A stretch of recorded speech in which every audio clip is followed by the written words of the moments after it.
Alrighty, folks. Hello there. This is Austin Helms, or better known as Song27.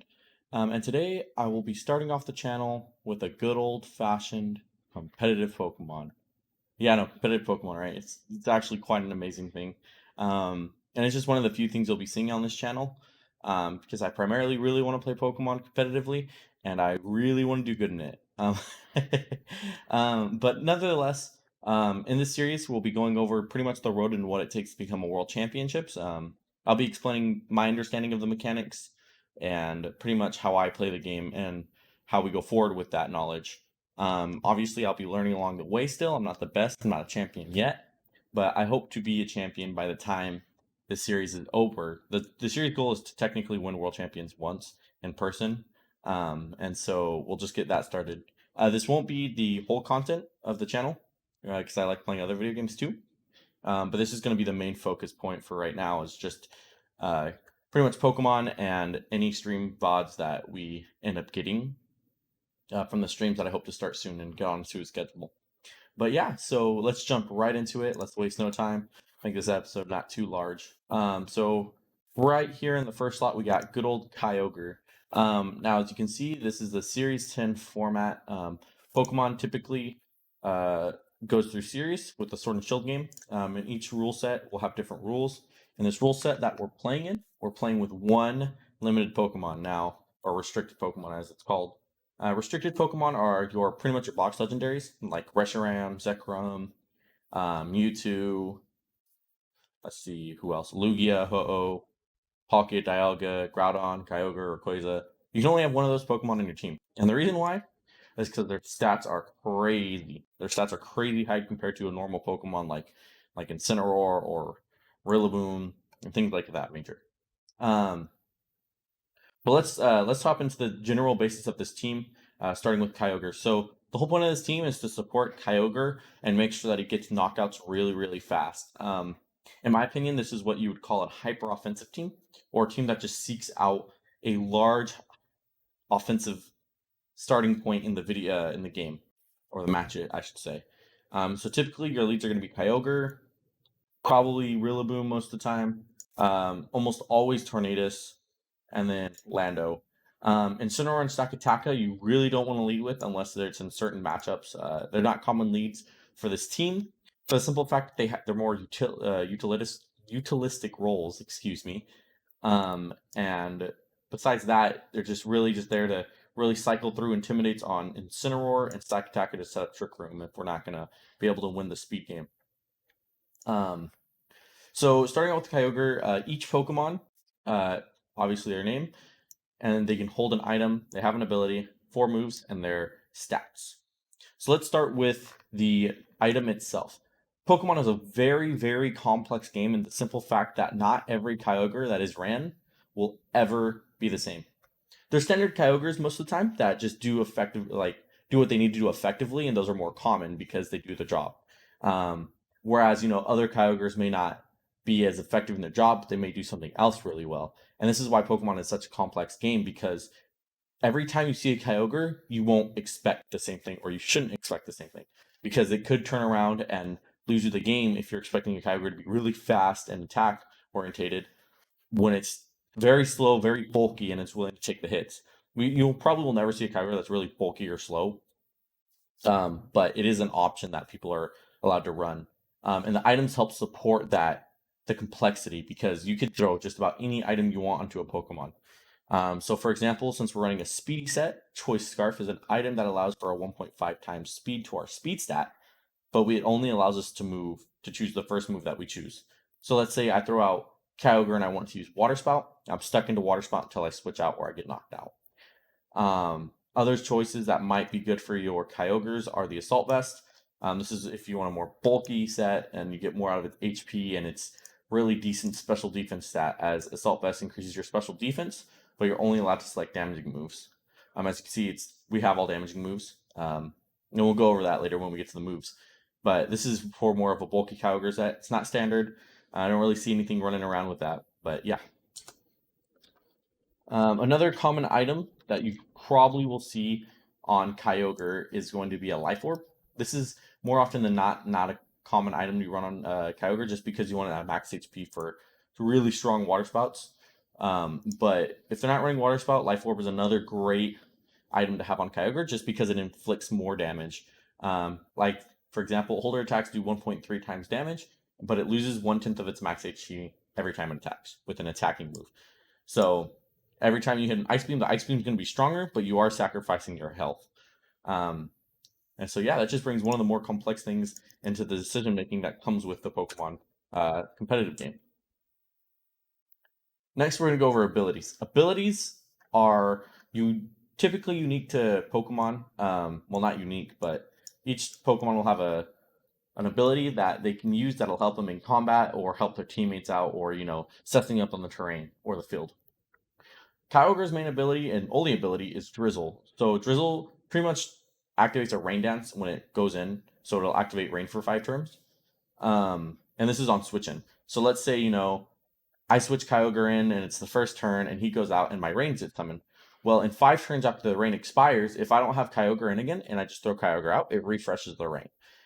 Which is really good because if you're fighting against fire types or Pokemon that don't like to be in the rain, then it'll be very beneficial to be able to cycle out that weather control, as we like to call it. Because there's other Pokemon that have the ability Sandstream, I believe it is. I don't think it's Sandstream, but it summons a sandstorm on the field, and there's Pokemon with the ability called Drought, which summons a heat. You see that in Groudon because similar to Kyogre, Groudon's only ability is Drought. Which summons Sun for 5 turns. And there are Pokemon with Snow Warning. They're not really common in this format right now because Ice types just aren't a good defensive typing, which is, you'll see very commonly that Ice types aren't really good in VGC for the simple fact they can't take a lot of hits. But Snow Warning is an ability that summons Hell for 5 turns. So yeah. The next thing we're going to go talk about in this episode is going to be the movesets. I'll go over why I chose these moves, but I'll just explain them right now. So moves are really a key part of it, I believe, in your Pokemon building. Right behind stats. I think stats is the most important. But the attacks you choose really do determine sometimes if this Pokemon can win against one of its bad matchups or if it keeps it pushing to win in on its good matchups. And so because each move can honestly do a lot of damage depending if you have stab, or you can have coverage in different type of moves. So for example, my Kyogre has Water Spout, Ice Beam, Thunder, Origin Pulse. I have 3 different types of move, 2 are which water, so they get the stab boost or the same type attack bonus. And then I have Ice Beam and Thunder. Now the reason why I chose Ice Beam is because it's to deal with the pesky grass types. If I know I can do enough damage to knock them out, Kyogre is fast enough to outspeed them. Granted, I do get locked into Ice Beam. It is very beneficial to knock out probably an enemy Tornadus or Rillaboom or Sarina. That is very common in the format right now. Thunder is just to help out with the water type or another Kyogre matchup because we're not doing a lot of damage even with a max power water spout or Origin Pulse. So Thunder just gives you more coverage against the water types that Kyogre probably doesn't want to deal with. Water Spout, 150 base power at maximum HP, special attack. So we're going off of that massive special attack that you see right there. I'll talk about that in just a second. Ice Speed, base power 90, 10 chance to freeze. We don't really care about the freeze part. We just like the ice typing and that base power of 90. Really strong move. Nice accuracy too at 100. I didn't talk about that, but raw stuff was 100. Thunder, great attacking power. It's an electric type move, special. 110 damage. Accuracy is only 70% though with a 30% paralysis. But the thing that makes this move amazing is it can't miss in the rain. So if Kyogre is always in the rain like it wants to be, you're already doing an insane amount of damage with the move that has a decent attack power coming off a Pokemon with a crazy special attack. And then it can't miss. It's just great. Origin Pulse, water, special, 110 base power, crazy good. Accuracy 85%. There's really nothing making this move that good except for this, the hits of adjacent foes. So that means it hits both Pokemon. So having a spread move at 110 power consistently and being able with the opportunity to hit both Pokemon is just a crazy and important move that I think Kyogre should be running. If not, you can run Surf. Surf is a much less effective move with its damage, but it does have a higher accuracy. If we can find it. Yeah, Surf, 90 base power. So it's not even that much lower. And it has a way better accuracy. And then Kyogre. Now, the stats for a Pokemon, in my opinion, are hands down one of the most complex things that I've ever seen in a competitive video gaming format in my whole entire life. Yes, that's a bold statement to claim, but there's a lot to unpackage with stats. I'm just gonna do a short rundown because I kind of want to get into some battlings with this team, test how it does, and all that stuff. But IVs are individual values. These are values that Pokemon are born with. EVs are effort values. These are the values that you train um, into these stats to allow them to be greater than what they base are. Notes, EVs, you can reset and train them however you like. Those are tangible. They're tradable. Tradable. Lol. They are exchangeable. Thank you, Austin. You're welcome, Austin. And on top of that, natures. We are running a modest. Natures, they increase one stat and lower another stat. And I'll get into that with the IV right here. The IV right here, we have a 0 because certain stats are better to have zeroed out instead of having max attack. So for special attackers like Kyogre or Tornadus here, we don't really want an attack stat, 1, just because moves like Foul Play will be less effective. And then 2, when they hit themselves in confusion, it won't do as much damage, which is just great in general. But other than that, we're running max IVs on the HP, IVs on defense, special attack, special defense, speed. You can hyper train your IVs once your Pokemon hits level 100. So these are really easy to get. The hardest part is probably getting the 0 attack on Kyogre in game. But luckily for us, Pokemon Showdown allows us to just create the team and test it out. Now for the effort value spread, I have a really basic spread here. Effort values, they're broken down into points that you can spread throughout the stats. When we say a basic spread entails a 252, 252, 4. This is the easiest way to do EVs. Just dump them into 2 stats and then have that one single stat point drifting off somewhere. But realistically, when you go into a competitive play, certain Pokemon, they need a way more complex stat spread. Like, for example, Incineroar, I have a really basic set on this one. I probably should make it more complex. But right now, I just want to see how much HP that it retains after taking on a Zacian. But for example, Stakataka, 275 defense. This is to make sure my body press for sure knocks out an Incineroar at -1 potentially. And it just does crazy damage to everything else. And then we have an 108 special defenses. Hopefully we'll let it survive special attacks a little bit better. And yeah. And then I'll go over this when we get to Stakataka. But like I said, you can have really complex stat spreads. Like right here, we just speed creep most of the format with 130 speed. And then 188 HP. Yeah. So you get the gist of it. You can have really complex stat spreads. These are in turn really simple stat spreads, even the ones where it's not just 252, 252. This is still really basic because then you can get down to the rounding of a stat point and does it take 4 points to just increase it by 1 or does it take 8? There's a lot of different things that can go into this, but for right now we're just going to take it slow or take it easy, and we're just going to do simple sets that I like to run that are really easy to understand. So yeah, Kyogre running a modest nature to get the most out of that special attack and reduce that attack. Finally, moving on to our next Pokemon, we have Rillaboom here. Honestly, probably switch those two. I don't know how to switch them right here.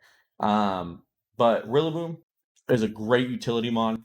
Does a lot of damage, and it summons the grassy terrain. But let's go into the item first. The item we're carrying on it is Assault Vest. This is because its special defense isn't that great. It's decent, but it's not great. And it has a massive HP pool. So when we get hit by let's say a water spout or potentially a special fire type attack or a flying type attack, we're gonna take a lot less damage comparatively. And then also just setting up the grassy terrain with the grassy surge ability will allow us to recover that HP. So he's going to be doing the utility stuff he needs to do more often than not for a longer period of time. Moving on to his ability. When you start off the video game, Sword and Shield, your Grookey will always have Overgrow as its ability. There was an event happened, I think last year around this time or a little bit earlier in the year that released the hidden abilities on your Pokemon. Hidden abilities are just abilities that you can't normally obtain in the wild, but you can do it. You can do special things to get the ability, like do 5-star max raids or use the ability patch on it. But there was an event that gave out these Rillaboom, these Grookey, Swabble, and Scorbunny with their hidden abilities. So Grassy Surge, let's get into it. It summons a grassy terrain. Now, I was talking about that, keeps the Pokemon around longer. What does a grassy terrain do? Grassy terrain restores, I think, 1/16 of a Pokemon's health. Don't quote me on that. Every turn. And then it also weakens the power of most ground type moves. Primarily, I think it just reduces power of Earthquake and Earth Power. Or Bulldoze. Something like that. You pretty much don't want to use ground type moves that are physical or ground moves in general when you have a Rillaboom out, because if you're a ground type Pokemon, that already means you're going to have one weakness to Rillaboom, and Rillaboom is really strong on Grassy Surge. Also, it gives like a 1.3 or 1.5 times boost to your grass type attacks, which is never a good thing for opposing ground type Pokemon. Moving on to its attacks. Grassy Glide here, we got a grass type move, base power 70, accuracy 100. The main thing we want right here is the +1 priority. This is a great time to talk about priority before we get into the other two scoundrels of the team. Priority can be seen as a ladder. So we're starting at 0 priority. We're pretty much starting in the middle of the ladder. And so as you go up the ladder, you're going to start going first. But the second you start going down, you're going to start going behind certain Pokemon. +1 priority is a priority that's really spread around, thrown around all over the place on moves and abilities. For Rillaboom here, his Grassy Glide has a +1 in priority, which means it'll be going faster it'll be going before Pokemon with no priority, but it won't be going before Pokemon with it'll be going before Pokemon with less priority, but not before Pokemon with more priorities, such as Fake Out, which is a +3 priority. So it's always nice to visualize, I would say, a ladder, and then just imagine more priority goes up, which means they move first. Less priority means they go down, they move last. So yeah, and then it stabs, same type of attack bonus. So this 70 is like more like 90 or 100 or something like that, and then it's also boosted by the Grassy Surge. So it's doing a lot of damage. Woodhammer, 100% accurate, 120 power, same type of attack bonus on grass type, but it has a 33% recoil. Rillaboom's HP stat's crazy. We don't really need to worry about that repercussion. And if we're hitting things with Woodhammer, we're going for nearly confirmed knockouts. Fake Out, +3 priority. I don't think it says it right here, but it's a +3 priority bracket, I believe. Pretty much it'll inflict flinch onto a Pokemon the first turn your Pokemon is out. So this move won't work if it's the second turn of Rillaboom being out on the field, which is important because typically sometimes you can shut down a Pokemon in the setup it wants to do by just making it flinch the first turn. So Fake Out's a really good move to have. You'll see it, I think, on another Pokemon on this team when we get there. U-Turn, it just makes you switch out 70% base power, bug type, physical attack. Hits the grass type in the games for super effective damage and just allows me to pick out Rillaboom if I want to refresh that grassy terrain sooner or later. Going out to the stat spread, 252 HP, just to make sure it stays on the field is a lot longer. The attack, I didn't really calc the attack to defenses, but I believe this will knock out most neutral Pokemon like Landorus and stuff like that if it's not intimidated. Don't quote me on that though. Sweet Stat, it's 60 speed, outspeed Incineroar and other Rillabooms. So if I want to fake out a Rillaboom beforehand that's not max speed, I will most likely do it. Nature, we got Adamant. We're going to do as much damage as we can. I already got some speed point invested. If another Rillaboom has more speed points invested, I can already tell that they're either item increases their speed or they don't have as much investment into their attack or HP, which means I can knock them out more easily. Moving on to our next Pokemon. This is our first support Pokemon on the team. I would even say probably our one of the two support Pokemon on this team, I guess.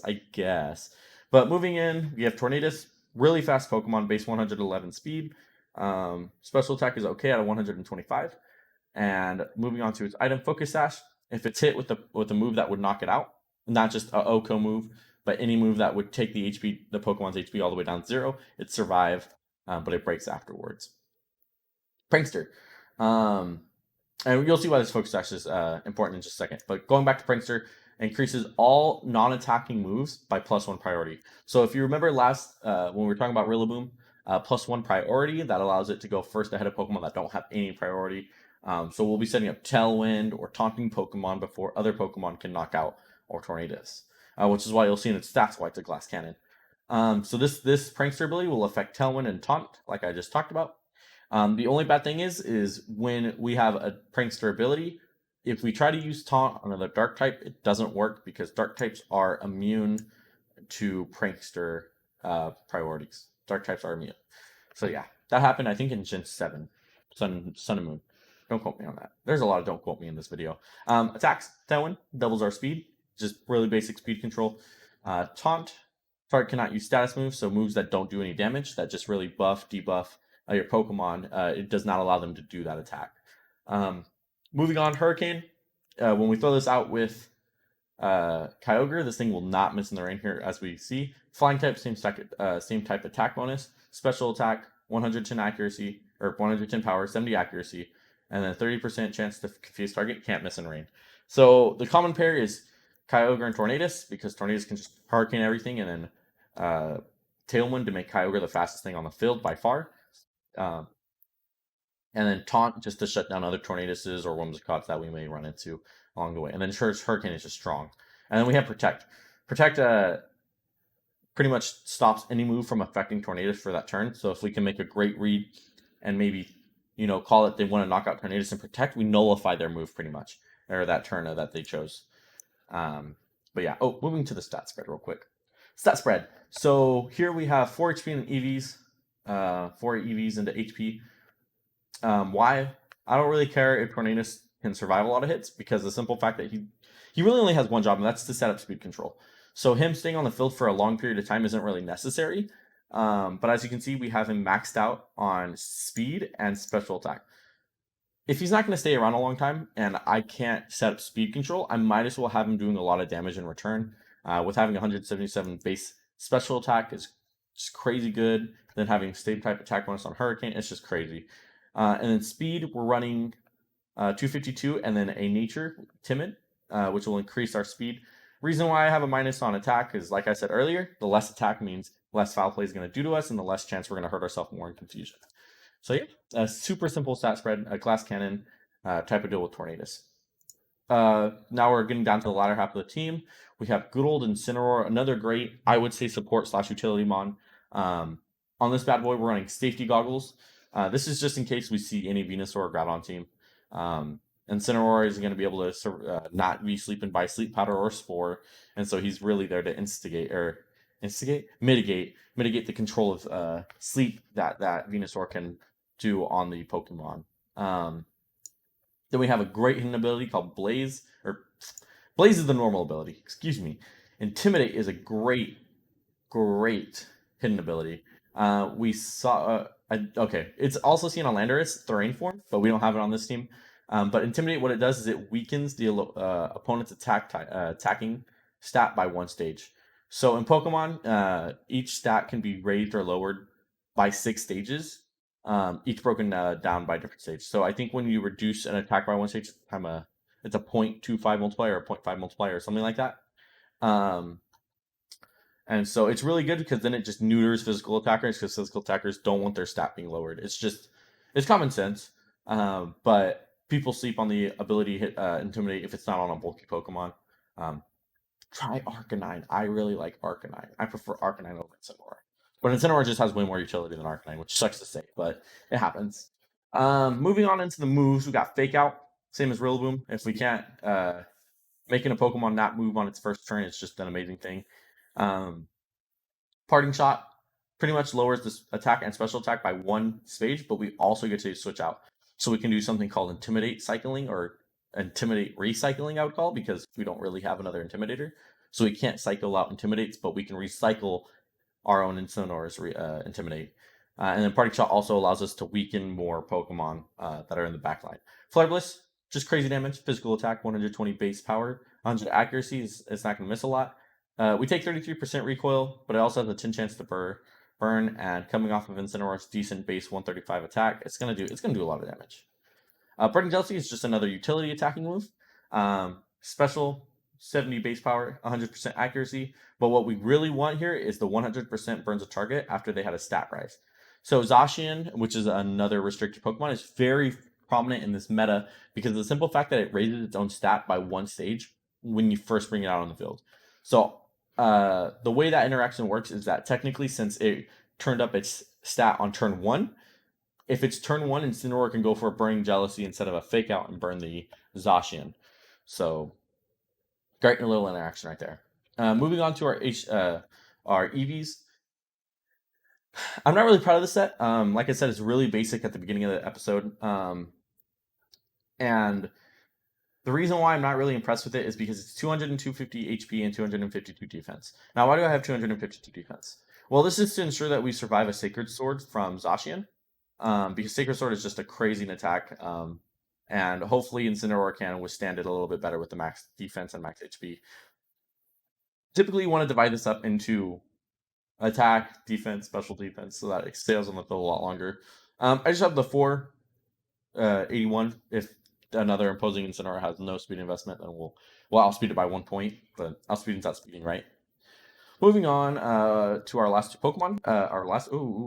Last Pokemon is, or second to last Pokemon is none other than my homie Stakataka, or Stakataka, however you want to pronounce his name. On this guy, we're having running a Chople Berry. It has the damage from super effective fighting type attacks, which is important because Registeel's typing is not a good typing with Rock and Steel. That makes it 4 times weak to fighting type. And fighting type moves are very common in this format, being on close combat or Sacred Sword or things of that nature. So Stakataka getting hit with the full power, super effective fighting type move is just not good. Also run Shuka Berry on here. Let me see if I can find that real quick. Shuka Berry. But when I played with Stakataka, I really saw myself facing off more against Zacians that were hit me for close to combat damage, as compared to Groudons or any Pokemon that want to hit me ground type moves. So I chose Chople just because I saw more Zacian than I did anything else in the format. And you'll get your feelers out there when you start playing Pokemon, and you'll be like, hey, this Pokemon's more common, or this Pokemon's not more common. There's also a great resource called Pikalytics.com. It shows you the usage stats on every single Pokemon in the format for that format. I think Zacian is up in the top 10 or top 5 or something like that. But yeah, Beast Boost goes with all the Ultra Beast Pokemon. Stakataka is considered an Ultra Beast. Pretty much their highest stat gets raised by 1 stage if it knocks out another Pokemon. And you'll come to see Stakataka is a really weird Pokemon. But going on to our moves, Body Press, it uses its defense stat instead of its attack stat for calculations. So instead of using the 151, it's using the 275 for Body Press, which is just a stupid high attack stat. Stupid high, even higher than Kyogre's special attack stat. But you'll see where it sacrifices that later. Gyro Ball, move more powerful the slower the user is than the opponent, and you'll see why that's super important in just a second. Trick Room, pretty much it reverses how the ladder system works. It's just, or not the ladder system, but the speed tiers. So if your Pokemon is super duper fast, it's going to be moving super duper slow within a Trick Room, whereas my super duper slow Pokemon are going to move super duper fast. It's just a switcheroo of the speeds, pretty much, and it sounds confusing right now, but once you see it in battle, it'll be more understandable. Next, we have the move Protect. Protect right here with Stakataka. Really good. You have a lot of Pokemon that just want to knock it out, because if you leave it on the field instead of Trick Room, or to use, a really strong Body Press or Gyro Ball, it's not gonna spell good for the opponent. So they really want to knock this thing out, and so you can use that pressure that this Pokemon creates in order to protect and nullify a turn. First stat spread, we have 252 EVs, 148 defense. We have 108 defense, and then we have a 13 speed stat with negative speed and 0 IVs. Now, why is our Pokemon so dang slow? Well, one, it makes it the fastest thing in Trick Room because it's so dang slow. And then also, Gyro Ball is going to be hitting like a truck now because it's just so dang slow. And if we increase this, every IV is, or every 2 IVs is another point. So why would we be running a 25-point Stakataka when we can be running a even slower Stakataka at 16? Which is why we have negative and a 0 IV nature on this bad boy. Last but definitely not least is we have Lando. Good old Lando. Lando. Genie form, or I don't know what this form is called, honestly. It's called Lando. Item we have on it, Life Orb, like I explained with Kyogre. 1.3 times damage, but it loses 1/10 of its max HP. It's okay on Landorus because it's just going to be hitting really hard. It doesn't have any move tied to its HP, so it's okay. Next ability is its hidden ability that you can get from an ability patch. It's Sheer Force. Pokemon attacks with secondary effects have 1.3 times power, nullifies the effect. This is important because you'll see like Rock Slide right here. It does 30% chance to flinch. It takes care of that and it takes away that, but it's increased to like 100 damage or something like that. I don't know the math on that one. And then Life Orb also stacks with this. So this Rock Slide's really strong. Superpower, you probably find something else, but it doesn't negate the negative effects. It just negates the good effects. So we're still losing whatever we need off of that, you know. What you can probably do is probably swap it out with Brick Break. Let's do that. Let's swap it out with Brick Break. And then U-turn switches out after damaging. I do not know the interaction with Sureforce and U-turn. I think you just get a powered up U-turn. Honestly, I don't know. And then protect, you know, making sure this frail Pokemon stays around when it applies massive pressure. 108 HP EVs, just because 188 it lets it survive a decent amount of attacks. Attack 194, almost maxed out. We're running an Adamant Nature on this bad boy too. Minus special attack, increased attack. And that's just because 194. Who doesn't want it? Who doesn't want that? Who doesn't want that? And the speed stat, we only have 68 in here. 130. You'll speed creep most of the tier with that. I think you even outspeed Incineroar at max speed. Hang on, give me 1 second. Give me 1 second. Yeah, you'll outspeed Incineroar. You'll outspeed most Rillabooms, I believe. Yeah, you'll outspeed most Rillabooms, and you'll probably outspeed pretty much most other mid-tier Pokemon with 130 base speed. And then also just remember that for our slower mid-tier Pokemon, we have Tornadus just to kick up their speed stat a little bit with the Tailwind. Now we can finally get into the good part of this gameplay, which is going to be the battles. Now, I enjoy battling a lot. It's what I find very enjoyable in Pokemon. And so let's just get right into this bad boy. Let's see how much time we're on. Oh, we're already on 30 minutes. Wow. Wow, I can talk about this for days. What we have here is we have Mantine,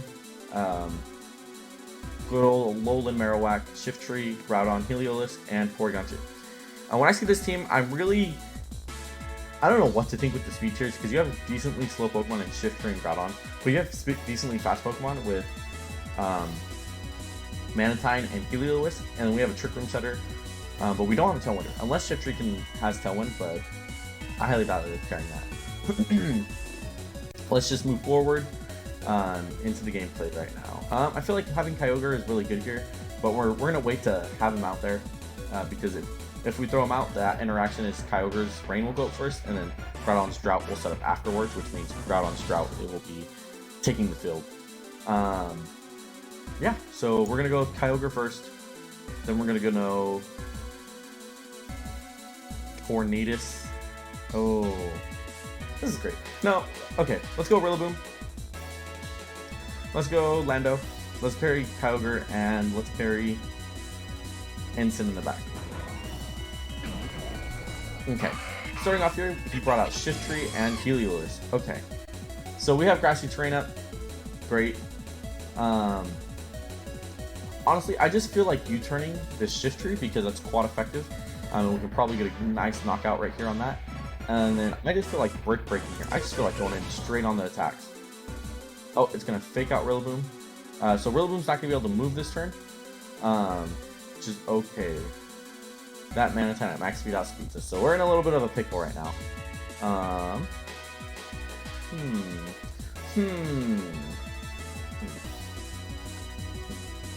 Okay, I still feel like U-turning Shiftry here is the best play. And then I feel like this is a toughie. I feel like protecting Lando is important. Okay, we just see another switch out. Okay, we protect Lando. Heat Wave. Ooh, luckily we were Assault Vest. But it gets the burn. Now that's fatal. Yeah, see, that would have knocked out. Burn halves your attack stat. And so getting burned right there saved this Shiftry's life, which is really bad. But you know what's good? We have weather control here. And now we apply a ton of pressure onto this Shiftry and Groudon. We're just gonna click Water Spout, and we're literally just gonna get U-turning out of here. Water Spout. Let's go Water Spout and then Incineroar here.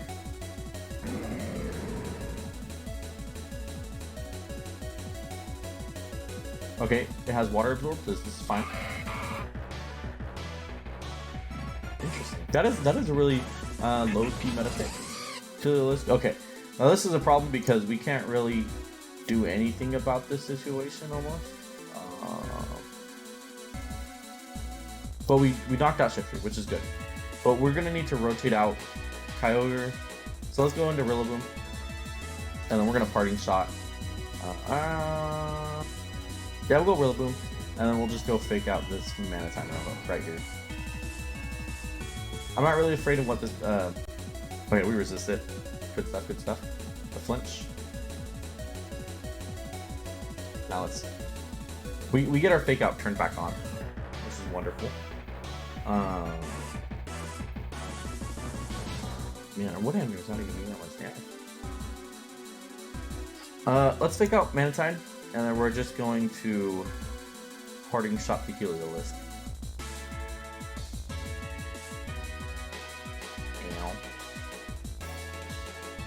Okay. Now, why did we do that? Well, we did that with the simple fact because this Heliolisk can't really hit us for super duper effective damage. We can rotate the Incineroar back in, and then we're just gonna Rock Slide here. This is really risky because Manatite can knock us out with the Water Gun. It has 4 base speed. Or the next has Electrify. Oh, nope, but we're faster than it. And we get that knockout on Manatite, which is huge. Okay. Now, why is this huge, you say? Because we can... Ooh. Yeah, okay, I like this play. We're going to fake out Groudon, and then we're going to bring Kyogre onto the Incineroar slot. Switching in. Fake outing that. Let's see if this man made a great move. Okay, Hyper Voice. Not bad, not bad. Then we're going to throw out Rillaboom. And we're going to do Water Spot. Yeah, 123. Yeah, that's still really strong. Okay, and I think this is a double knockout here. Rock Slide. Ow, wow. Wow, that Groudon. That Groudon is also Choice Scarf. That Groudon is very much Choice Scarf. But it's okay, because we won our first game. So yeah, this video is going to be a little bit longer than the rest of the videos, but it's because I kind of went in depth with the stats and explaining the type of deals.